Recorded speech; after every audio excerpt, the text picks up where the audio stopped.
They choose to go to the moon in this decade and do the other things, not because they are easy, but because they are hard. 3, 2, 1, 0. All engine running. Liftoff. We have a liftoff.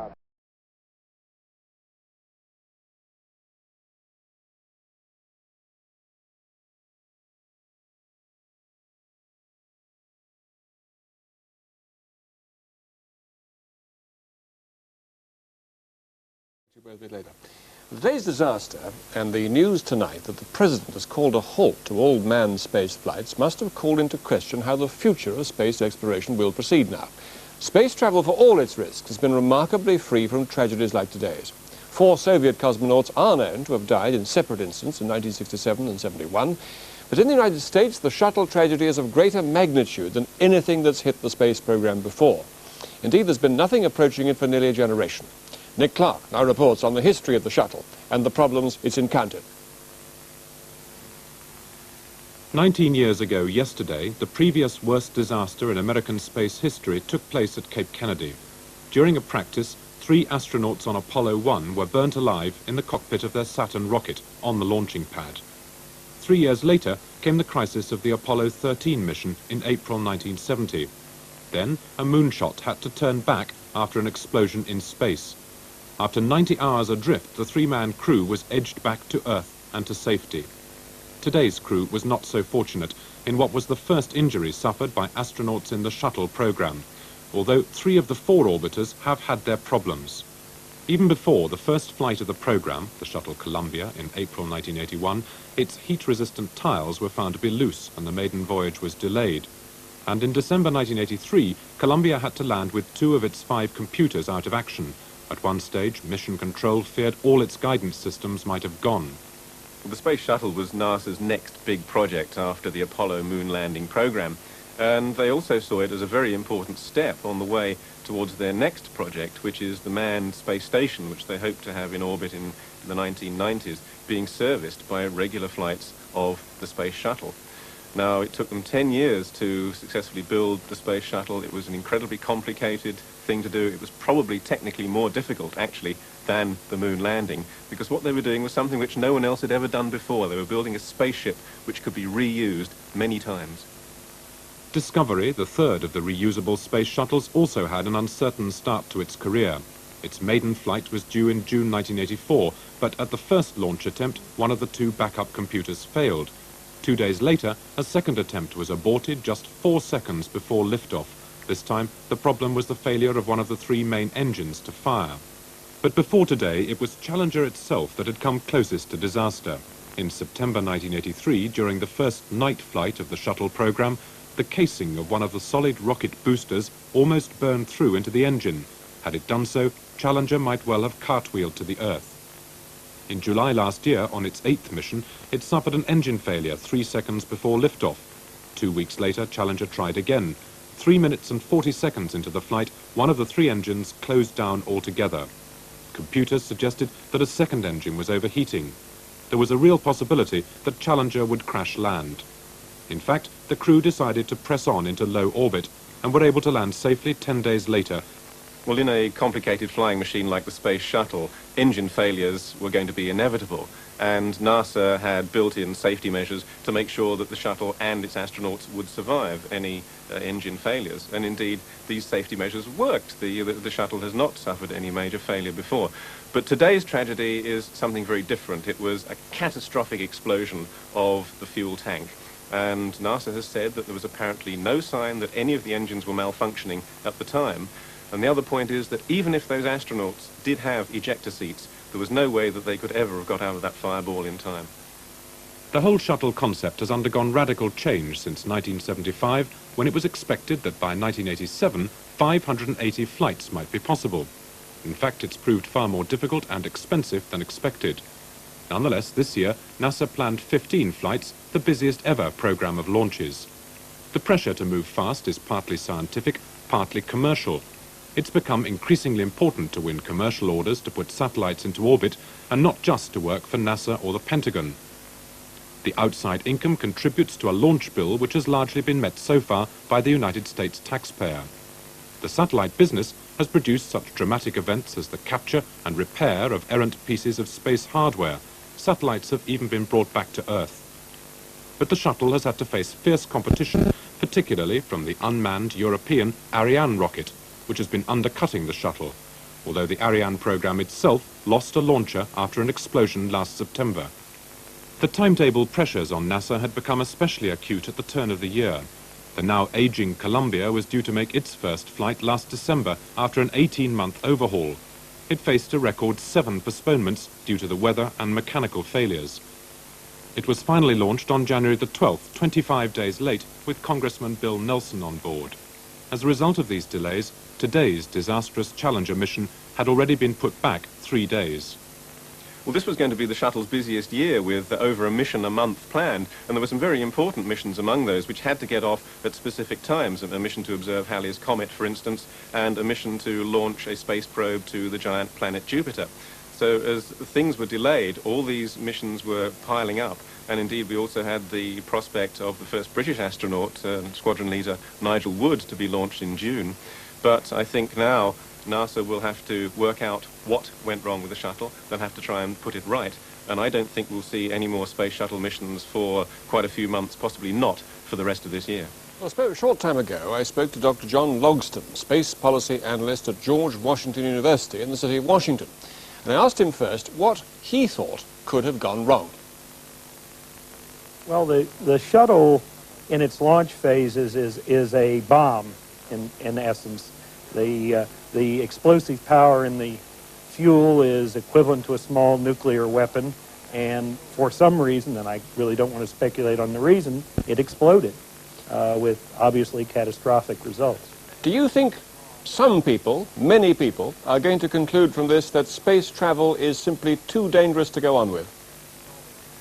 Well, I hope not. I mean, there have been 24 successful missions with the shuttle system, a number of successful manned missions on the part of the United States and the Soviet Union before that. It's still a risky enterprise. You're exploring frontiers. You are pushing some limits, but it's, I guess, not surprising in somewhat a cold-blooded fashion that an accident occurs. Is it more risky than many people thought? Well, I think it's less risky than most people think when they think about it. It takes an immense amount of courage to sit up on top of that kind of explosive power. What do you think is going to be the effect of this now on the shuttle program? I mean, there are many congressmen who question its sense and its necessity. Do you think there's going to be pressure now for it to be called off? Well, it's too late to call it off. Everything the United States plans to do in space over the next decade is keyed to the shuttle. There really is no alternative if we're to move ahead with the central elements of our program, and I think we should. It seems to me the one thing that will happen is an acceleration of the plans to develop the next generation of transportation system so that we can move beyond the shuttle as quickly as possible. You say that there's no question of it being called off, but the President has made it quite clear that manned space travel will not continue until this investigation is complete. Now, is it possible that that investigation could take months, even years? Well, certainly not years. It could take a few months to, with preciseness, understand what caused this event and what's required to fix it. But not years. I can't see that being a realistic possibility. Just how critical now is the shuttle program, for example, to the President's Star Wars program? Well, it's a test bed for many of the elements of the Star Wars program. One can't test many of the technologies, many of the concepts, without not only access to space, but with human crews. So it's absolutely essential to that, among other things. So if there were a major hold-up, what would be the consequences for not only space policy, but defense policy? Well, I think it would underpin the fragility of a space-based defense myself. To have in place, in space, a system that depends on working right all the time as a central element of your security policy is, to me, a risky concept in the first place. But anyway, I don't think the shuttle has too much to do with that. But, Dr. Logston, you are confident that this program will continue in the end? Oh, I believe so, yes. Thank you very much for joining us. Well, David Whitehouse, a tragic but temporary hitch in the space program, or a major watershed that will cause people to think again about the whole future of space travel? I think it halts our complacency. Getting into space using these tremendously explosive releases of energy to lift men and machinery into orbit is a traumatic procedure, and it halts our complacency by showing us that it is a dangerous procedure. But I think that as a long-term threat to the space shuttle program, it's not going to occur that way. I think that there won't be any shuttle flights for the next few months, and this puts in jeopardy the flight to observe Halley's Comet and the launch of the Galileo probe to Jupiter. Yes, what was this mission going to achieve? It was actually look at Halley's Comet without the restriction of the atmosphere. That's right. There are a flotilla of space probes going to Halley's Comet in March, and the Astro 1 mission was to fly a telescope above the Merc. That's this one? The one in March Sorry. was to observe above the murk and turbulence of the Earth's atmosphere. We get a clearer view of Halley's Comet, and there was a small sub-satellite on this mission to observe Halley's Comet as well. What do you think, Tim Furness, will be the effect of all this on the programme? Well, I think we have to wait and see what the main review board, what conclusions they come to. I think it's, I don't think there's an inherent design fault on the shuttle. I think it was just an act of God. Something happened. I think it's inevitable there will be a delay in the programme, perhaps of 6 months, maybe a little bit longer, but it's certainly not the end of the shuttle programme, and the shuttle programme must continue. The whole of the American space programme depends on the space shuttle.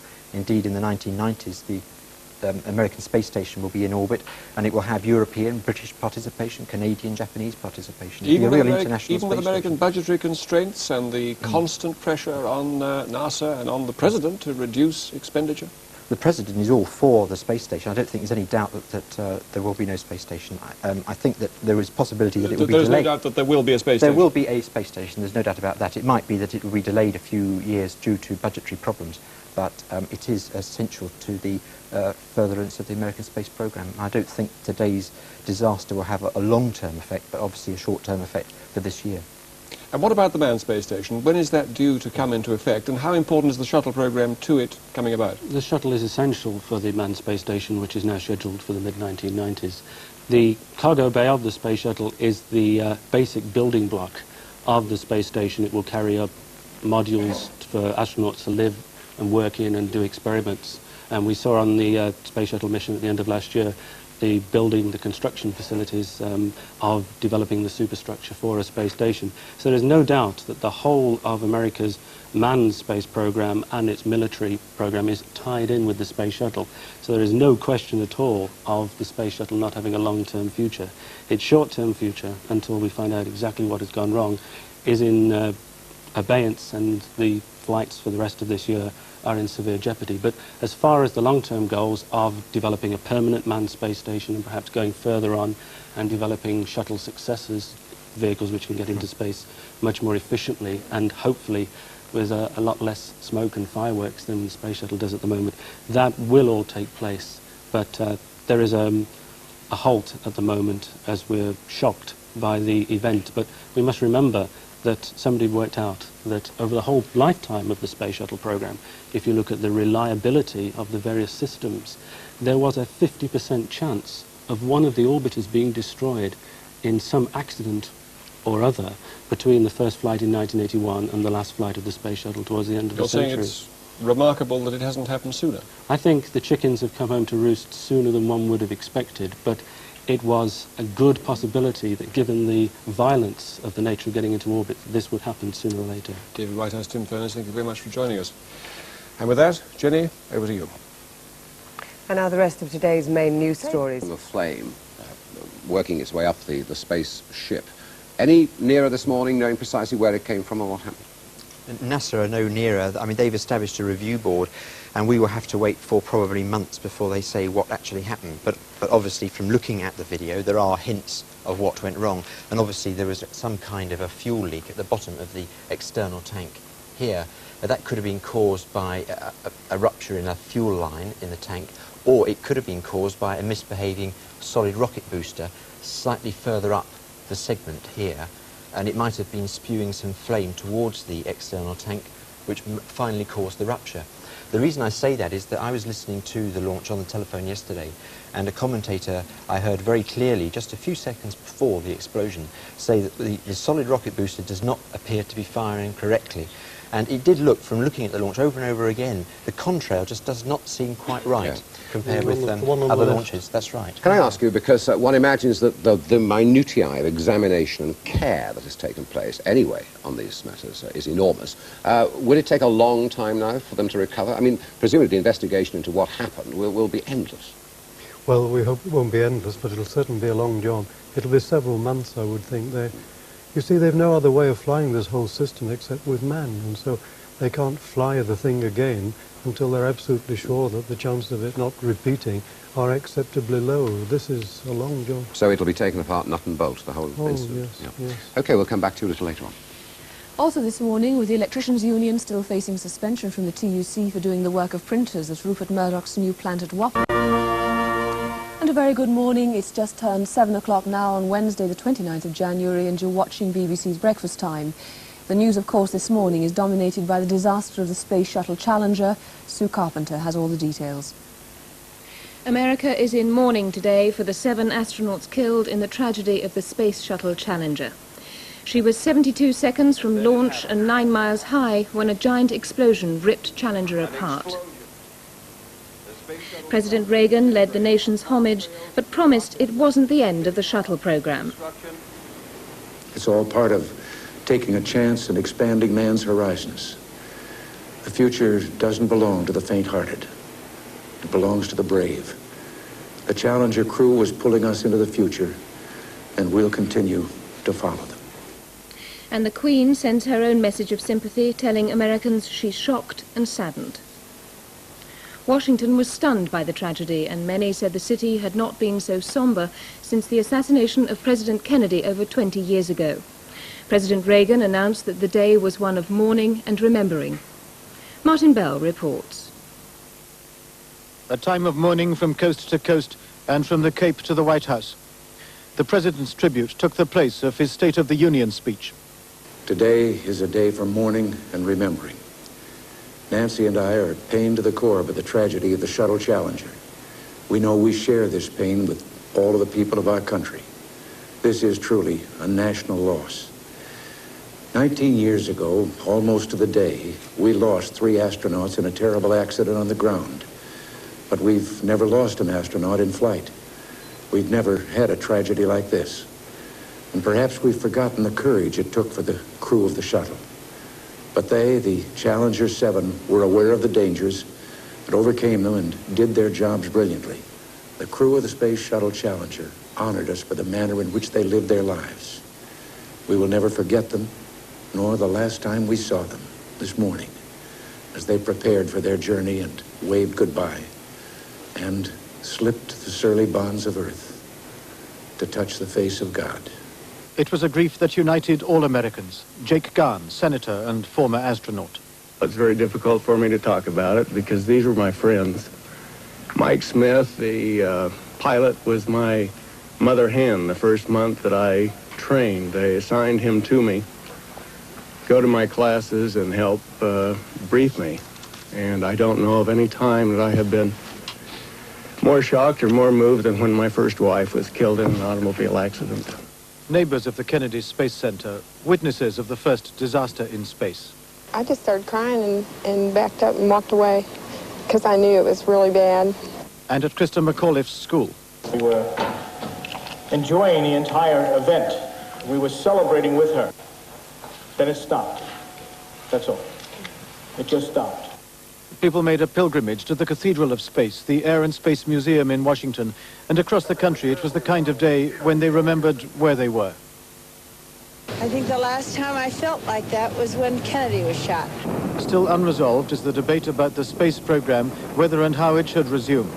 This was to have been the shuttle's busiest year, with 15 missions and the opening of the new military spaceport at the Vandenberg Air Force Base in California. With the shuttle program now on indefinite hold, this is unlikely now to see its first liftoff this year. The consequences for the Star Wars program could be severe, but are yet incalculable. After the horror of the explosion, the mood at Cape Canaveral turned the grief into a determination to carry on. And almost immediately the search began for any survivors as well as for every scrap of evidence as to what happened. Tim Sebastian reports. The shock from the explosion spread outwards from Cape Canaveral and by television through the United States. But some of the relatives and friends who watched at the Cape refused to believe it. Others had no doubts. One of the teachers who had competed to join the shuttle and lost told of his reaction. There has been tragedies before in space, and there probably will be again in the future. But that didn't make me want to back out of becoming that teacher in space, or Krista too. I think we owe it to her memory to want to go further and do more in space. Vice President Bush was dispatched here immediately from Washington, his mission to offer official comfort to the relatives. And so I came here today to pay our sincere condolences to the families and the friends of the seven, and also to the proud men and women of NASA. We salute them in this hour of trial. For their part, NASA officials tried explaining, but there was no concrete information. I regret that I have to report that based on very preliminary searches of the ocean where the Challenger impacted this morning, these searches have not revealed any evidence that the crew of Challenger survived. Tonight, the Florida Coast Guard was coordinating the search for wreckage, warning merchant shipping to stay clear. The U.S. Air Force explained what progress they'd made. What we've recovered so far is characterized as flotsam, a small amount of relatively small pieces, the biggest pieces of which are thermal tiles, which appear to have come from the orbiter. The search will be joined in the morning at first light by a variety of fixed-wing and rotary aircraft from the Coast Guard, the Navy, NASA, the Air Force, and probably several other agencies. No time limit has been set for the recovery operations. Officials say only they'll last quite a while. What will last even longer is the examination of the Challenger, now coming home piece by piece. No other shuttle will fly until the scientists get some answers. The 7 members of the Challenger's crew, 3 of them making their first spaceflight, had become American heroes. Their mixed backgrounds, 2 women and a Japanese American, among them reflected the nation's aspirations. And teacher Krista McAuliffe, the first civilian chosen to be an astronaut, was a special favourite. Bob Friend reports. Fighting to contain their excitement, children from Mrs. McAuliffe's school packed their satchels and set out for the Space Centre. Well, I think it's really neat because she's going to be the first private citizen in space. It's going to be very exciting watching it go off. I'm used to seeing Mrs. McAuliffe out raking her yard or something, not floating around in space. In a science class, pupils simulated the launch, part of a course to learn more about space exploration. Then this. They had seen the evidence on the visual screen that there would be no survivors. It suddenly became apparent to them that they were dealing with death. It's one of the most unbelievable things I've ever seen in my lifetime. I can't remember ever seeing anything like that, especially not with a NASA-related expedition. I'm appalled at it. I feel very bad for the families of those involved. It's just a terrible pity, it really is. But again, it shouldn't stop our program because we've got to keep going. It's doing so much for us in other areas. Vice President Bush left to comfort relatives. Amongst them, Krista's cousin, who'd been with the McAuliffe family only a few days ago. We were with them on Saturday night, and her little girl said to me, "Mommy in space yet?" And I said, "No, not yet, pretty soon." And everybody was just so happy. Everybody was so thrilled that out of 11,000 teachers, Krista was the one that was selected. What will happen now? Will the explosion dampen enthusiasm for civilians to fly in space? I think I would still consider it. If they called me up and said, would you still be interested in flying? I think I would still consider it. I think somebody else needs to go. Last night, at the college Krista McAuliffe attended, they sat in silence, in memory of their most famous student. And that in spite of this tragedy, all those things which Krista holds to be important will be respected and continued by us who were touched in some way by her life, by her quest, by her spirit. With some reactions to the shuttle tragedy, Selina. And as we saw in that last report, the emotional impact of yesterday's tragedy was huge. But of course, the loss of the Challenger and its 7-strong crew is bound to have an effect not only on the shuttle program, but also on the future of spaceflight in general. Well, with me to discuss the implications of the disaster are Roy Gibson, the Director General of the new British National Space Agency, and space journalist Tim Furness. First of all, it's clearly crucial that they get answers to the questions of what went wrong very quickly indeed. But how long is it going to take? I think it's likely to be months before the review board announce their results. Obviously, there aren't going to be any shuttle flights in that period, and we can't really say when the shuttle program will resume. But it's not likely to be, I wouldn't have thought, for 6 months or so. I'd like to show you the piece of VT that we had earlier and that we saw right across the nation of the shuttle finally blowing up. And I'd like you to tell me from this what you deduced from it, the reasons why it went wrong. Well, obviously NASA doesn't know what went wrong, and we won't know until the review board announce their results. But looking at the video over and over again, it's obvious that something did dramatically go wrong before the explosion. And I'm going to point at the shuttle model, in fact, at the wrong side of the shuttle, just for the purpose of clarity. Yes. But it looks as though there was a leak of fuel from the external tank, and which caused a fire at the base of that. Now, there are two possibilities. There's a connection point for the shuttle orbiter to the external tank down there, and there might have been a problem with the mechanism there. But also, yesterday, hearing the launch on the telephone, I heard an American commentator announce that he thought that the solid rocket booster on the far side was firing rather erratically, and it might be that the exhaust was spewing out of the side further up the solid rocket booster and went into the tank and ruptured it. But obviously, I mean, that's just a possibility. NASA won't know exactly what happened. Roy Gibson, it's been beset by minor difficulties and then finally this. What effect is it going to have on the morale at NASA? Oh, I don't think it'll have much effect on the morale once the initial shock has passed. They're real professionals there. I don't think this will affect it at all. It's going to be a material delay. As Tim said, it will be several months before the shuttle can fly again. It can only fly with men. It's one of the weaknesses, if you like, of the whole shuttle system.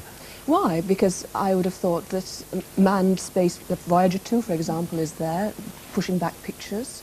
Why is it so essential that this flies with men? Well, it was conceived for manned space flight. The whole of the shuttle is a manned program. There is no version of the shuttle that's been made or could be made to fly without the man. So you don't think that they could stop it altogether then, take it right out of production and go to a different model? Oh, I think it's highly, highly unlikely. I mean, modifying it to fly without men is a generation's work, 10 years' work at least. So they'll go ahead with it, there's no doubt. Within months rather than years? Yes. I mean, they'll already be looking at the practical things about replacing this particular shuttle. They had 4, now they've 3. They will buy another one. What would be the worst possible thing that they could find that was wrong with this particular model? Well, an inherent basic design fault that's been shown up after the shuttle has flown a number of times. And if that has shown up, obviously there will be a long delay to the program. But I don't think it was that. I think it was just an act of God, just one of those things that happens. I don't think that we're going to see a delay of sort of years. I think it's a matter of months, really. You're involved in the commercialisation of space.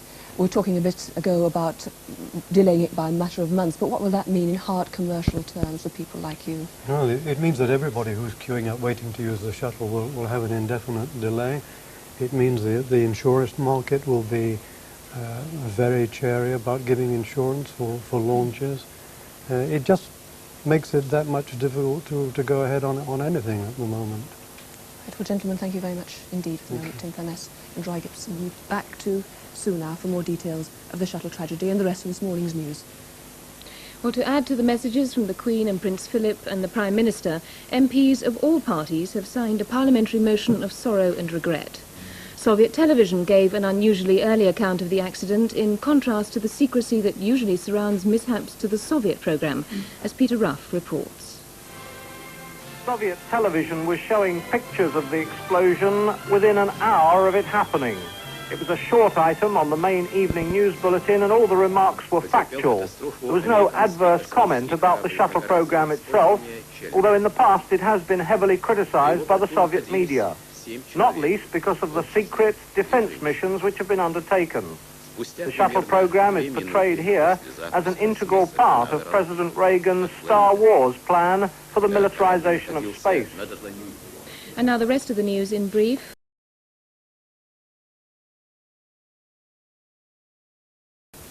Israeli warplanes are reported to have struck at a large Palestinian refugee.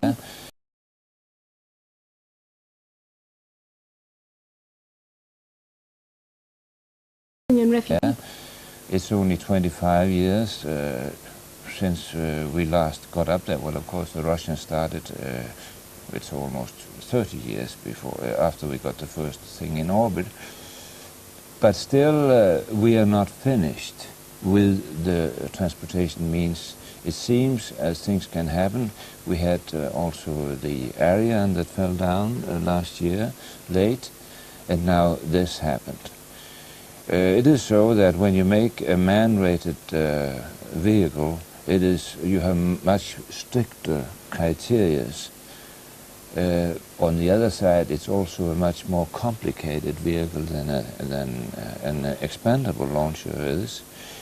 Knowing NASA, knowing the Americans, and knowing a number of very devoted people on this program, I also know that they will solve it, and that the shuttle flights in the future will be safe. Well, Mr. Coastguard, let's just leave it there for the moment, because Anne, I know, has got to make an important call now to the United States. That's right. At Cape Canaveral in Florida, we have a spokesperson from NASA at the Kennedy Space Center. It's Lisa Malone. Good morning. Can you hear me, Miss Malone? I'll try once more. Lisa Malone, can you hear me? Oh no, we seem to have had a few problems. We'll try and get that spokesman from NASA. We have with us, though, Ian Redpath, who is an expert really on the Space Shuttle program. I was just wondering how long it will be, do you think, before we know anything? I would imagine it would take them several weeks to work out. I see Eric Coastguard, who really knows far more about this than I do, is nodding over there. But it's awful that it should happen in this particular year, at the start of this particular year, because this was going to be the shuttle's big year. They had 15 missions planned. That's more than one a month, with all their 4 space shuttles flying, and 3 launch pads. Now, it just so happens incidentally that yesterday's launch was the first one from the second shuttle launch pad at Cape Canaveral. It was inaugurating the second shuttle launch pad, so they have 2 at Cape Canaveral. And there's also another 3rd launch pad, which was due to have its first flight from there in summer, from the Vandenberg Air Force Base in California. And that will be used for putting missions into orbit over the Earth's poles, used for Earth surveying, and in particular for Department of Defense spying missions. And let's be quite clear that one of the prime movers behind the whole Space Shuttle program has been the Department of Defense as much as NASA.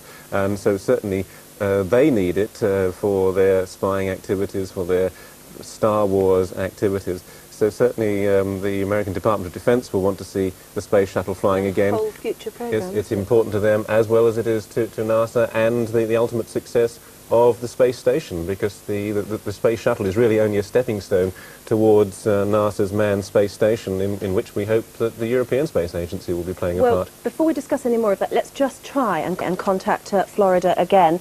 Lisa Malone, can you hear me now? No, we're not having any luck at all, are we, getting through to the States? No, there's nothing there. Let me just come in there. There's a point I want to put to both gentlemen, actually, that as a non-expert but an interested observer over the years, it struck me that the shuttle has been beset by problems of one sort or another. Is that a fair assessment? Oh, it's had a lot of little niggling problems right from the very first attempted launch in 1981 of Columbia, when it was put off because the computers weren't talking to each other properly. And I think you expect that in a complicated program. It's been said that the Space Shuttle was actually a more difficult technical achievement than landing a man on the moon. What they were doing was building a spacecraft which could be reused many, many times, 50 or 100 times perhaps. And that had never been done before. And the engines, which they have a number of problems with, the engines are far more advanced than anything anyone has ever built before. And there have been engine failures, but the safety mechanisms have always detected those failures and prevented any particular disaster. As we've said, yesterday's disaster, an explosion of the fuel tank, was something which there was no way you could guard against. It was the worst possible disaster, and I don't think there was any way that anyone could have survived that. Something I wanted to ask the person in NASA, which I'll now ask you, is that, I mean, we've always had the feeling that it's tremendous teamwork that gets anyone up into space. What will the effect be on that team at NASA now? I imagine that their reaction, pretty much the same as anyone's, initial total stunned disbelief, shock, horror, probably felt a little bit sick. I imagine a number of them would actually have been crying yesterday. Because they will have worked very closely with those astronauts, Indeed, those astronauts were personal friends to them. They all felt that they were part of the same team, and when something tragic like this happens, then everyone feels it very deeply. But as Senator John Glenn, himself a former astronaut, said, you try things, usually they succeed, sometimes they fail, but it's no cause for despondency. We must go on and try to learn from this tragedy. And I suppose it's a trite phrase, but these people died in order that others may live. We will learn from this particular mistake and we will go on. And I'm sure that the Space Shuttle program won't be called off as a result of this tragedy, awful though it has been. Well, Ian Redpath, thank you very much for speaking to us this morning. We will try and get in touch with Florida later on in the programme to actually hear what NASA has to say. Right now, we'll Thanks, Mr. Criscard, as well. Thank you.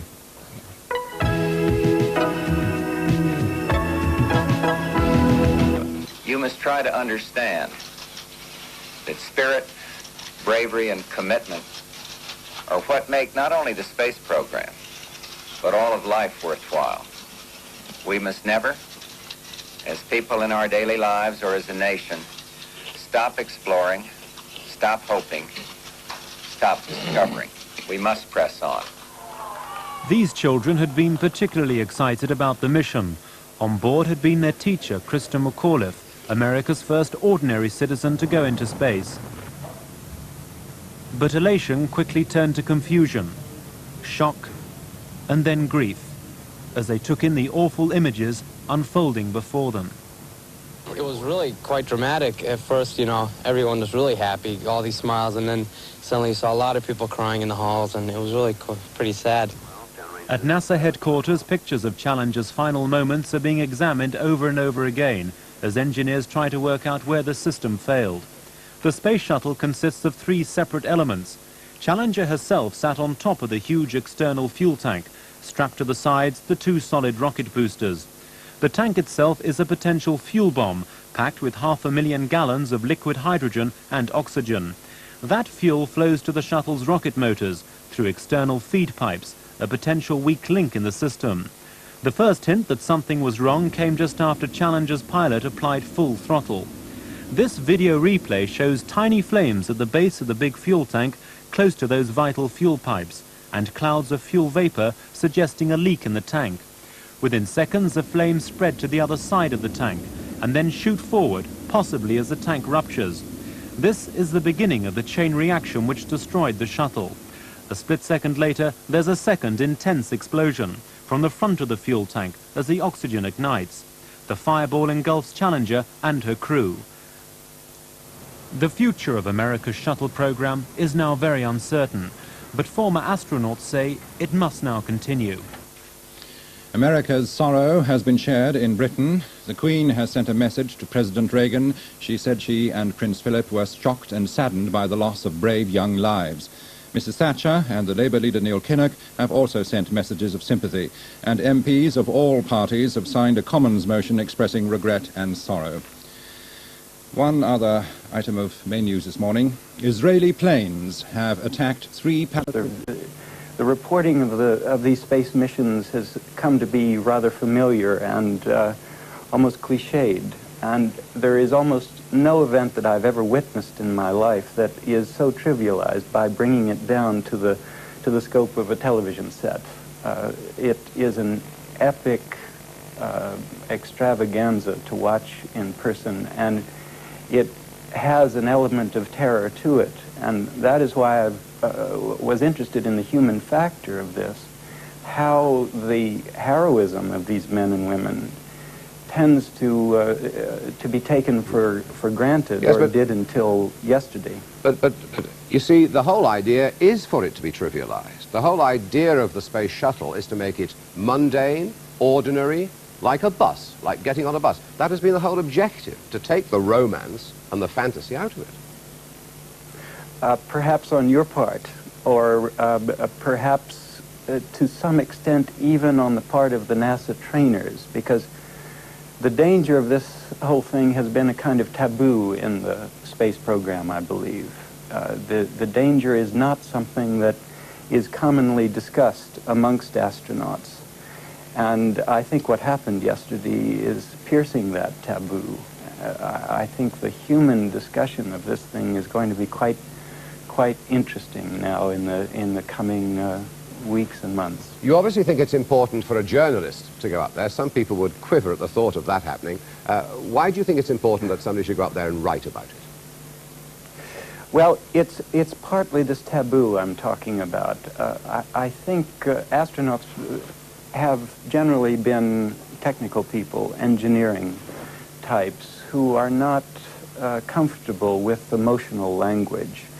And furthermore, because they have not wanted to address the emotional side of this experience openly, all of us have been denied the full range of emotion that must go through any human being's mind and heart as they have that experience. James? What astronaut, for example, have you ever heard admit to fear or even anxiety? And I'm sure they've all had those emotions. So we must put people up who can touch the human side of it more, and I believe I can. James, thank you very much indeed. I know that you're one of 40 still being considered, and the selection will be made sometime in mid-year, but who knows, that may even be delayed by now. But thank you very much indeed for joining us this morning, and if you do get selected, we wish you well. Thank you very much indeed. Thank you so much. Well, our guest today, Jerry Marsden, has himself... ...comes with its worst ever space tragedy. While the nation mourns the loss of 7 heroes, crash investigators have been searching a wide area of sea and land around the launch site at Cape Canaveral. The inquiry team has now been joined by Vice President George Bush. His message was to school children who'd watched the crash live on television in classrooms across America. Mike Smith, the pilot and a former Vietnam veteran. This was his first time on the shuttle. Ellison Omizuka, the first Hawaiian astronaut. He was married with 2 young daughters. Judy Resnick, who'd been on board another shuttle, Discovery, when its launch was aborted in 1984. Gregory Jarvis, it was his first mission. He was to conduct tests on the effects of weightlessness. And Ronald McNair, he had been chosen for his second mission because of his expertise in laser technology. Completing the crew was teacher Krista McAuliffe. She had been selected from more than 11,000 teachers to become America's first private citizen in space. Married with 2 young children, Krista was to have given lessons from space, describing life on board the shuttle. When she was chosen to make the flight, she said it was the greatest moment of her life. Britain's first 2 astronauts, Nigel Wood and Richard Farramond, were to begin final training in America this week for their own shuttle flights. Squadron leader Nigel Wood was to join the crew of Columbia in June to launch a British military communications satellite. That mission is now in doubt. British space experts had gathered in London yesterday evening for their society's annual dinner when news of the disaster came through. Other news now. Soviet television was showing pictures of the explosion within an hour of it happening. It was a short item on the main evening news bulletin, and all the remarks were factual. There was no adverse comment about the shuttle program itself, although in the past it has been heavily criticized by the Soviet media, not least because of the secret defense missions which have been undertaken. The shuttle program is portrayed here as an integral part of President Reagan's Star Wars plan for the militarization of space. And with further reaction to the shuttle disaster, Frank? Well, while the emotional shockwaves of yesterday's shuttle disaster echo around the world, some space analysts are already beginning to question the necessity of manned missions. NASA will, of course, be very keen to press ahead with their program, but what form will it now take? And will they ask their astronauts to carry on taking the same risks as faced by the Challenger crew? Well, joining us in our Washington studio is Dr. John Logsdon, an expert in space policy, and here in London, Dr. Anthony Good, a medical space specialist. Dr. Logsdon, first of all, there has been a fairly continuing debate about whether men need go up. Do you think they have to go up into space?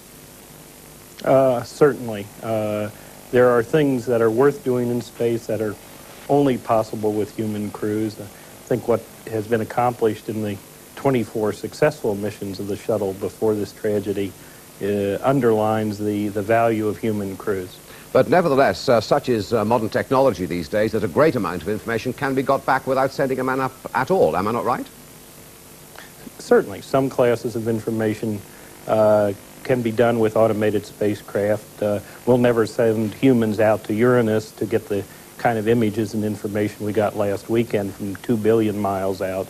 But humans are required for assembly, for manufacturing, and it is men and women and not machines that excite people, that create the support for the program, that create the identification and the sense of accomplishment that's so much a part of doing things in space beyond the specific and concrete returns. Now, in practical terms, this has been an enormous cost in terms of money, apart from the human tragedy we've been watching this morning. Do you think Congress is going to vote another $1 billion to replace what has happened mechanically here? Well, I think after the intense wave of emotion dies down in the next few days, there is going to be a hard and sober look at the program, at where it is now and where it's heading, and the value of the shuttle system. There are the spare parts available to build another shuttle orbiter, should that be deemed necessary. I think that assessment will turn out positive. I think that the variety of things, both civilian and military, that depend on the shuttle for their accomplishment are so central both to the space program and to what the nation and the world wants to accomplish that a decision carefully taken will be a decision to go ahead. Dr. Logsdon, thank you very much indeed. Let me turn to you, Dr. Good. Before I talk to you briefly about the medical stress that you analyse and examine in these matters, you have spoken to NASA, have you not, since the accident last night? Are they in turmoil? What are they like over there? Yes, they are. It's really quite a problem because this is a disaster almost on an unprecedented scale. It's the first major flight disaster. What are they going to do? Any hint from your telephone call as to what they're going to do? I think the first thing is careful analysis, ruthless forensic analysis to find out exactly what's gone wrong. And nothing else will happen for how long, do you think? I could only speculate, but I think it will be at least 6 months. And are they going to rebuild? Yes, I think so. I think so. I think at least one orbiter will be replaced, and perhaps even a second orbiter, which would mean a total fleet eventually of 5 orbiters. Yes. Can I ask you, in Washington, coming back to you, what do you think the effect of this disaster is going to have on the whole SDI Star Wars program? I mean, after all, this was designed to help out that, to put all that marvelous technology into space. That is going to be set back most dramatically, I would assume, is it not? I think so in a couple of ways. I mean, first of all, it underlines the complexity of doing things in space. The SDI proposal requires amazingly complex coordination and operations in space, and that has to, the ability to do the program has to be called into question. Yeah. In addition, many of the components and the technologies that are planned to be part of SDI need the shuttle for their testing, and so a slip in the shuttle availability means a deferral, a delay in the program. Yeah. Thank you very much indeed. Finally, Dr. Good, the stress on those men must have been enormous. I mean, they've been on and off the shuttle. It's gone up, but it hasn't gone up, but then it's gone up, it's gone. That's right. You think that men should go? Yes, I do. I really do. There's been a long-running debate all the way through the manned space program whether it should be man or machines. But as we heard earlier, man is unique. Once he's in this environment, he can think in a way a machine can't. Yeah. And certain results we've had from Space Lab flights where there's been literally a flying laboratory with men inside who produced results which a machine could never have got. Just as a scientist, you're watching the pictures of the relatives watching that explosion. They must have been under enormous distress. I mean, as if they could not believe that they were actually there. The whole thing was a dream. I think that's right. It still seems to be a dream. It's absolutely awful. I think we can only grieve for the terrible strain they must be under at the moment. Thank you both very much indeed. Selina. Well, as you've just been hearing, the loss of the Challenger and her 7-strong crew has drawn attention to the risks that are still inherent in all space programs. And the disaster will also be viewed with some alarm by those with strong commercial interests in NASA's program. Many scientific research groups, television companies and the like are using shuttles to put satellites into space, and it costs millions of pounds to launch the equipment. One British company, Britsat, is due to put 3 television satellites into space by late 1988. So how will this affect them? Well, John Anderson, their managing director, is with us now. You don't actually have to make a decision about this right now. You've got to wait for the Home Secretary to give you the go-ahead. Is that right? Policy on satellites for television across Europe is still with the Home Secretary, yes. But once he's given the go-ahead, say he does, then you've got to decide to send your satellite by either the shuttle or Ariane. How will the shuttle blowing up affect your decision? We have, for the last 2.5 years, expressed a preference for using shuttle, and it's premature to declare what our eventual decision will be. As you say, we don't have to reach that decision until the early part of next year, in conjunction, obviously, with detailed assessments with the insurers and with the bankers. But our immediate reaction, obviously consulting our own engineers with many years of experience in North American projects, is that it is clear that the shuttle program is such a firm commitment of the US that they will do everything to put this back on track. Plainly, there will be a delay. The integrity of the program has to be restored, and as has been said earlier, that there'll be several months, maybe many months, of sorting out exactly what went wrong and how to put it right. In the meantime, you've got to appease your backers, your bankers, and you've also, I presume, got to attract new money to the project. It is early days, but how do you think that's going to work out in the long run? Do you think it's going to be easy to attract money after this? We've had our project finance arranged in principle for 2 years now, and essentially this doesn't alter it. There is an inherent risk in any launch, whether it's shuttle or Ariane. The insurance market has been quoting rates as high as 30%, even before this accident. Do you imagine it's going to go higher than 30%? It could well go higher. On the other hand, both Ariane and now NASA have interests in restoring some stability to the insurance market. And where does that leave you in the middle of it all? We have a project. We have the project finance in principle in place. Really what's been holding the project up is political decisions about the way forward for British satellite television. Right. Well, thank you very much indeed, John Anderson. Let's go right now back to Sue Carpenter for the rest of the news from her. Israeli warplanes are reported to have struck at a large Palestinian refugee camp in Lebanon this morning. An Israeli spokeswoman said they had attacked 2 buildings south of Sidon, their first airstrike into Lebanon this year. The 7-minute attack is said to have provoked panic, with hundreds of families fleeing to Sidon in their nightclothes. Early reports say 4 Palestinians were killed. Newspapers from Rupert Murdoch's high-technology plant at Wapping have been printed and distributed again this morning, although distribution is still patchy. Lorries carrying the Sun and the Times. Well, right now, everything is quieted down pretty much, as you can imagine. We do have an ongoing search in the Atlantic Ocean at this time by Coast Guard ships, and we will be having aircraft going out at daybreak, which would probably be in just about 4 hours from now. Can you tell me what has been the effect on the team at the Kennedy Space Center? Because we're all very much of the impression that you work very strongly as a team. That we work very what? That you work very strongly as a team. What has been the effect of this tragedy upon the personnel? Everybody, of course, was very shocked, and they were all very stunned at the whole incident. And everybody is just still walking around, they can hardly believe it has happened. However, your officials and scientists were amazingly calm at the actual time that it happened. I remember hearing simply that they said they had a major malfunction. That's right, that's what the commentator said, obviously a major malfunction. So it's a very calm team, but I imagine that's the training. Do you have any early ideas yet as to the cause of the tragedy? No, we don't have any ideas at this time. We do have an investigation board that will be looking into every aspect of the situation here. They have impounded all of the data from all of the shuttle instrumentation and photographs, the launch pad systems, all the spacecraft hardware, the cargo, ground support systems, and even notes made by any member of the launch team or the flight operations team. And those will be impounded for the study. Well, Lisa Malone, thank you very much for speaking to us this morning, and our sympathies to the team. Bye-bye. Bye-bye. And we're now joined by someone who has actually worked for NASA, space scientist Dr. David Whitehouse. Good morning to you, Dr. Whitehouse. Could this in any way have been anticipated, do you think? Not this particular disaster. There are contingency plans if something untoward occurs during launch.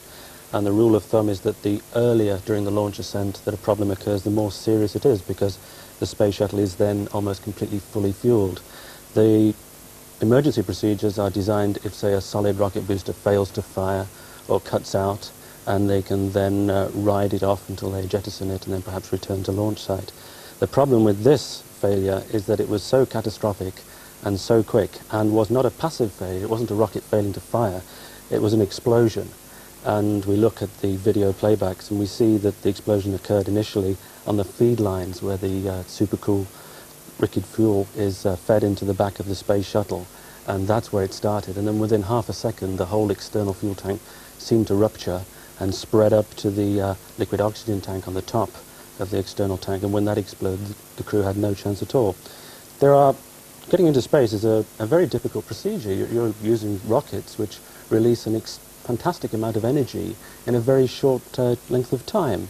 You are riding an explosion into orbit, and therefore when you're liberating such large amounts of energy, the consequences of something going wrong in an explosive matter, as we have seen, are very serious.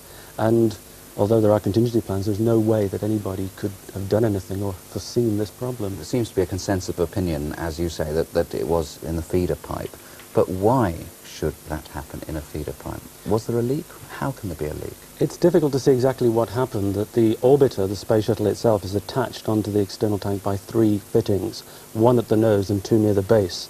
And it's the 2 fittings near the base which have these 17-inch feed pipes which bring... 17-inch wide? That's right. How actually thick would be the pipe itself, the actual sort of material it's made of? The feed, the liquid fuel actually comes through most of that 17-inch. It's fairly thin skin, and it has to be reasonably flexible because during the launch the atmospheric stresses on the orbiter and its coupling to the external tank are quite severe. And in fact, part of the reason why they go through a throttle down and then throttle back up again is that they don't want to inflict too much stress on the orbiter and its coupling. And it seems that about 4 seconds after they went back to full throttle, and they were then ploughing out of the Earth's atmosphere, doing most of the work to get into orbit, that something untoward happened to one of those feed pipes. Perhaps there was too much vibration, perhaps one of the solid rocket strap-on boosters was malfunctioning and there was a lot of vibration there, put too much stress on this feed pipe, it fractured, and since this thing is flying through space, through the atmosphere, nearly Mach 1 at that time, the surface temperature of this tank is very high, and the thing flash ignited and then buckled the whole tank and exploded. It just seems incredible when so much high technology is involved, just getting the takeoff, the launch, as I say, and into space.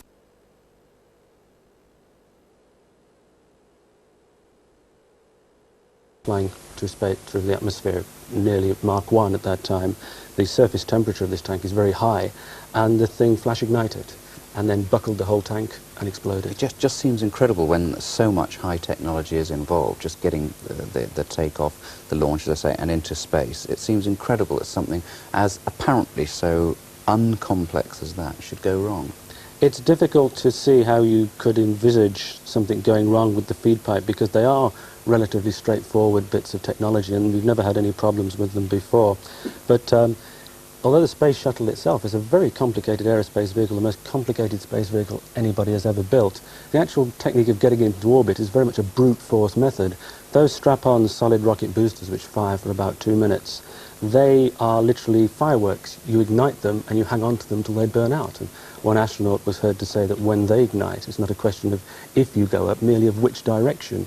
So the brute force you need to give to this vehicle to actually get into space is a lot less high-tech than you would think was involved, a lot less than the vehicle itself. Do you feel, after so many successful missions, there's any element of complacency? Well, I think that the crew are trained with all safety procedures in mind, but when you see 24 previous flights of the space shuttle go off reasonably well, any idea of there being any problem with your particular flight is obviously put towards the back of your mind. And particularly with the ground crew being so safety conscious, we have seen over the past few weeks them delaying shuttle flights again and again because they just weren't happy with either the functioning of the space shuttle or the weather conditions. So everybody is so safety conscious, and they've spent hundreds and hundreds of hours going through emergency routines, that there is always the feeling that it would never happen to you. But then again, somebody worked out at the beginning of the shuttle era in 1981 that throughout the whole lifetime of the space shuttle towards the end of the century, given 350, 400 flights and the reliability of the rocket engines, that there was about a 50% chance of there being a major disaster sometime during the program. Well, yesterday, 45 seconds or so into the launch, that hard statistic actually became reality, and we did lose a complete orbiter, which throws NASA's shuttle program into chaos in the short term. A great tragedy it was too. Dr. David Whitehouse, thank you for talking to us today. We've got some initial reactions from Americans last night in London. Since mid-afternoon, they'd been focusing on the horrific pictures from back home. Most were deeply shocked. But what about the wider implications?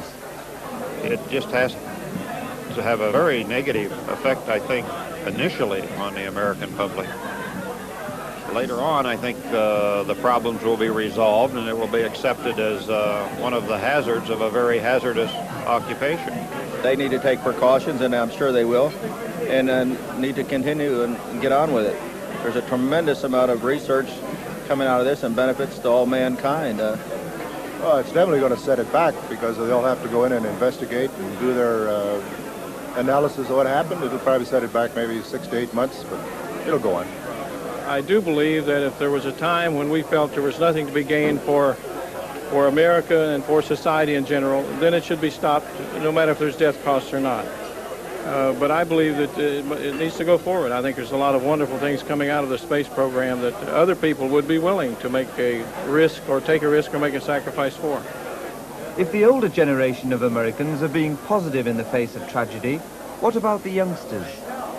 It should never have happened, and I don't think there's any excuse, but then again, is there ever going to be a time when everything's 100% positive and foolproof?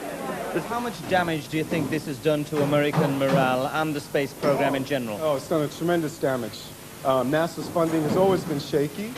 There's much opposition to it, and this is going to fuel that opposition. I felt, as my other friends here, that sooner or later something like this might happen, which it did. But I still don't think that we should cut our space program because it benefits us so much in so many different ways. I still personally feel that men will want to go into space and that they will want to take those risks. I feel very sad for Americans that sacrificed their lives tonight, but I hope that something we can gain more knowledge from it, we can learn and benefit from this tragic incident. Well, we mourn 7 heroes. Those were the words from President Reagan last night, who summed up the immediate impact the shuttle disaster had on Americans. But even though it may be some time before the United States comes to terms with its grief, there already seems to be a determination, as you've just seen, to press ahead with its space program. Well, with us now is Charles Price, the American ambassador to Britain. Very good morning to you. Good morning, Selena. Where were you when you heard the news, first of all? I was in my office, and somebody came in as a result of a release on the ticker tape to announce that tragedy had happened, and then we immediately turned on the television set and began to see the news as it was being reported at that time. It was unbelievable millions of people across the world. Was it as unbelievable as that to you? Because in a way, the space program is inherently dangerous. It is dangerous to send people up there fired by rockets. Well, it is. Of course, everyone was shocked and stunned to think that that could happen, because we have a tendency, I think, to, after having had so many successes in a row, you begin to take it for granted that you're not going to be having these kind of tragic accidents. But we've run into that in terms of trying to challenge the frontiers of technology in so many different areas, as we have with ships and with submarines and with aircraft and so forth. So I think that acceptance of that challenge of trying to strike towards new frontiers will continue. It's unfortunate that there was this very, very tragic accident. So there's no doubt in your mind that the shuttle should continue. What about a manned shuttle? The shuttle can only go with people in it. But what about people going into space? Do you have any doubts about that? I think that people will continue to occupy the prominent positions because we have not yet arrived at a point, I think, technologically where the type of experiments that are so useful to mankind can be conducted on the basis of robotics alone. And besides that, I think the American people, you know, they're entrepreneurially oriented. They love challenges. They like the idea of being able to strive through new frontiers. And I think it would be a tragedy to the memory of those who have died if there was a lessening of our resolve or determination to pursue this program. President Reagan said yesterday that we mourn 7 heroes. And one of those heroes was a woman, Christy McAuliffe. Why is it that the American people have taken her particularly to their hearts, do you think? Well, I think probably because because of the fact that she was a woman, she was a 37-year-old teacher, she was very much involved with children, she had a dedication to want to see those students become better acquainted with actual teaching from space, which, as you know, had been planned, and she was the first civilian. So I think it was a combination of things that developed a very deep attachment to her. Do you think that the presidency will think again now about offering a place on a space flight to civilians, people who have nothing to do with space programs in particular? Oh, I think so, yes. I think that the president and the NASA program will proceed along those lines, and there'll be other people who will want to accept that challenge and be a part of the program. So you think that people will be going into space, continuing to go into space, writers, musicians, bankers even, they'll all be going there in the future? They It might won't be curtailed even by this. decide to take a diplomat at some point. Would you fancy going up in the space shuttle, Annie? I'd love it. I certainly would. And this wouldn't put you off at all? No? Well, I think it'll delay the program a bit, but it's not going to alter the determination. Well, Charles Price, thank you very much indeed. Thank you.